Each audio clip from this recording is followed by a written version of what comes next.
In this video, we're going to talk about ADHD masking, what the truth about it. Now, if you don't understand what ADHD masking is, it's a term that Dr. Russell Barkley came up with, where basically it just means that people tend to hide their symptoms. So somebody who has ADHD, they'll hide their ADHD symptoms because they don't want other people knowing about it, especially their peers, their family, and friends, because they're too embarrassed, like, oh, I don't want other people to know. So the more I learned about this term, I wondered to myself, I'm like, do I have ADHD masking issues? Because Dr. Russell Barkley talks about how 1 in 3 people with ADHD have ADHD masking issues. And so reflecting back in my childhood, yes, I was more hyperactive back then. Yes, I was more goofy. Yes, I was getting into more trouble. But I think this was definitely the early stages of when I would start ADHD masking, because I would have people, friends especially, or other just kids who would be mean to me because I was different, I was weird. So then I would try to act normal, and I would try to hide of not being so hyperactive, or ask so many questions, or interrupt into groups. Like parents would say, oh, why do you always have to interrupt? So then I would try to not interrupt so much. I'd hide my symptoms more and more. And then leading into my teenage years, same thing. Friends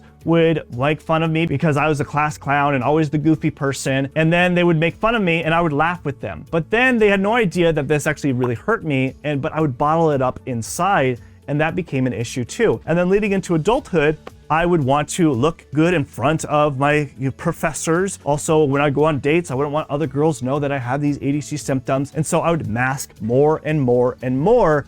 And I realized I was turning into somebody that I didn't like, because even people who knew me all throughout the year, especially my parents, knew that I became serious over the years, that I wasn't as goofy anymore, wasn't this colorful personality, and I didn't really like that about me. And because of this, I knew there had to be a change. But it wasn't easy to really start unmasking myself, because even when I went to medical school, well, I didn't want doctors to know that I had ADHD symptoms. I didn't want my medical professors to know that I had ADHD symptoms, especially when I applied for my first jobs as a doctor. I didn't want them to know that. So I would still mask that. It wasn't until I got married and met my wife. And my wife really accepted of who I was. She really liked that I was quirky and weird, and I felt like I could open up myself. I felt like I could be my complete self. And so I started to really unmask and really show who I was and what my personality was. And then when I became a father of 2 kids, I realized, wow, they have a lot of the symptoms that I do. And so I'd be goofy with them and, do all sorts of weird stuff and be hyperactive with them.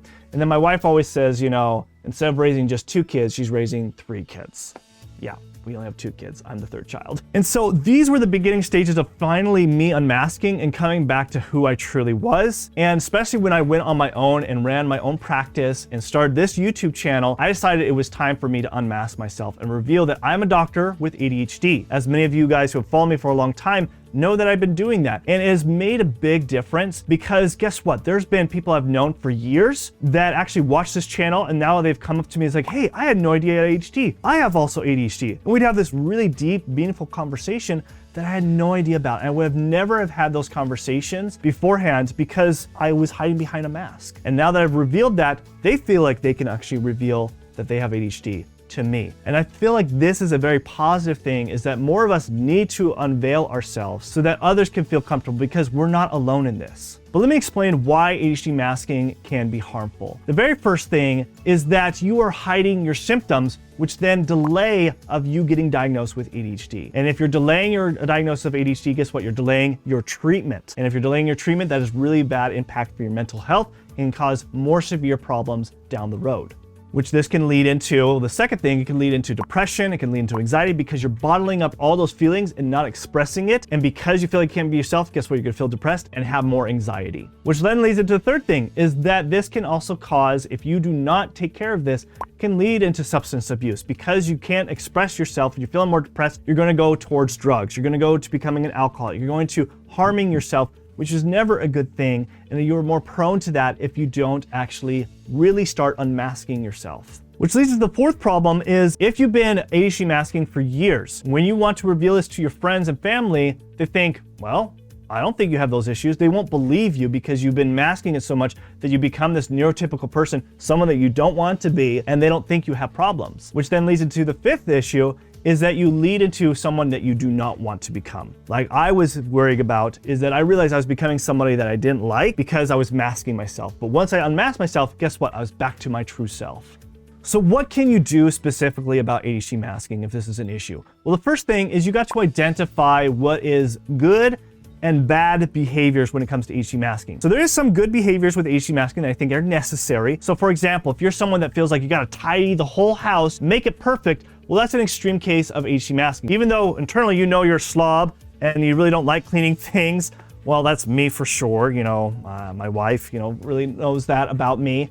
But it is important, what a more healthier ADHD masking is that you have a more reasonable tidy home, that you keep things more reasonable. So I still help clean up and make sure things are more tidy. Yeah, if it was up to me, I would just leave everything out of place and all scattered and a big mess. But I realized, yes, we have to have still good behaviors. You don't want to be a complete slob. And you certainly don't want to go to the extreme of being where you feel like you have to be perfect and not complete yourself. So there's a definitely healthy balance here.